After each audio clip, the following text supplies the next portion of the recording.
The package sat on the secretary's desk for 3 days before anyone thought to open it.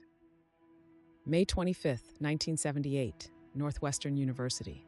A simple brown parcel addressed to a professor who'd never heard of the sender. When campus security finally cut through the tape, the explosion tore through Esther Fisher's hands, leaving her with burns and shrapnel wounds that would scar for life. She was just the first. For nearly 2 decades, America lived under the shadow of a ghost. No face, no name, just a methodical intelligence that turned everyday objects into instruments of terror. The FBI called him Unabomber, University and Airline Bomber. But the media gave him something more haunting, the Unabomber. And here's the thing, he wasn't some wild-eyed extremist screaming manifestos on street corners. He was invisible, careful, and absolutely brilliant. Theodore John Kaczynski grew up as the kind of child parents brag about at dinner parties. Gifted doesn't even begin to cover it. By age 5, he was reading advanced books. By 16, he was accepted to Harvard. By 25, he was the youngest professor ever hired by UC Berkeley's mathematics department. His doctoral dissertation was so complex that fewer than a dozen people in the world could fully understand it. But brilliance, can be its own kind of prison.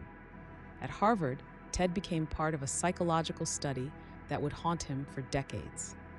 What the researchers called stress testing involved subjecting students to brutal, personalized attacks on their beliefs and values.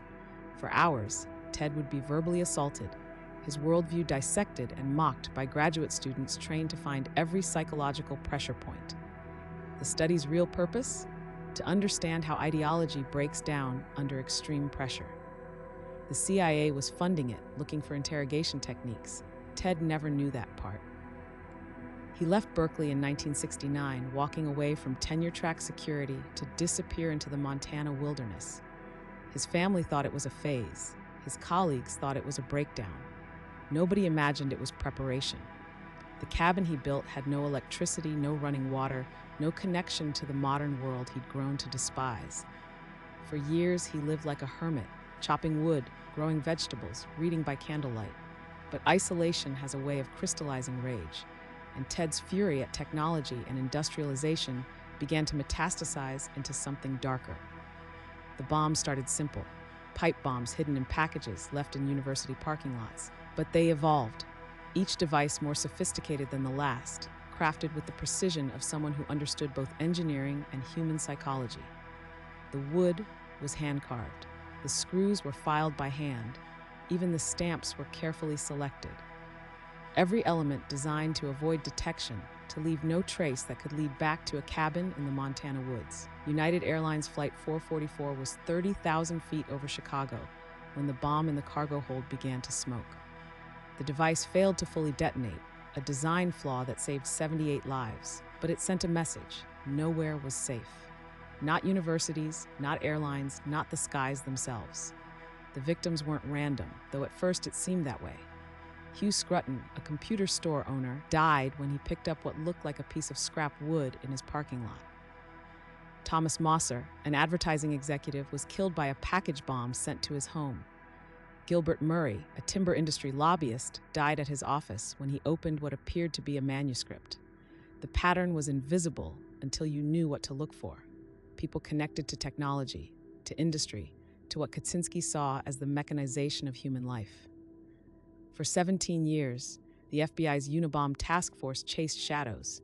They interviewed thousands of suspects, analyzed bomb fragments under microscopes, and built psychological profiles that led nowhere. The bomber was a ghost who struck without warning and vanished without a trace. No witnesses ever saw him place a device. No security cameras ever caught his face. He was methodical, patient, and seemingly untouchable. Then came the manifesto. In 1995, after his deadliest attack yet, a bomb that killed timber industry executive Gilbert Murray, Kaczynski sent letters to major newspapers with an ultimatum. He had written a 35,000-word essay called Industrial Society and Its Future, and if they published it in full, he would stop killing. The FBI was against publication. The newspapers were torn. But when the families of victims pleaded for anything that might end the terror, the Washington Post and the New York Times agreed to print it. The manifesto was a chilling document, part philosophy, part warning, part confession. It argued that the Industrial Revolution had been a disaster for humanity, that technology had enslaved us rather than freed us, and that only violent revolution could break the machine. It was clearly written by someone brilliant, educated, and absolutely convinced of his own righteousness. But more importantly, it was written by someone specific, someone with a particular voice, particular obsessions, particular blind spots. David Kaczynski was grading papers at his home in upstate New York when his wife showed him the manifesto in the newspaper. She'd been reading it out of curiosity, but David felt something deeper, a creeping recognition that made his stomach turn. The phrases, the arguments, the very rhythm of the sentences reminded him of someone. His brother Ted. Now sit with that for a second.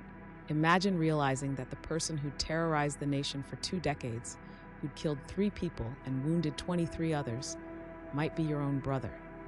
The brother who'd grown distant and strange, yes, but who'd never shown signs of violence.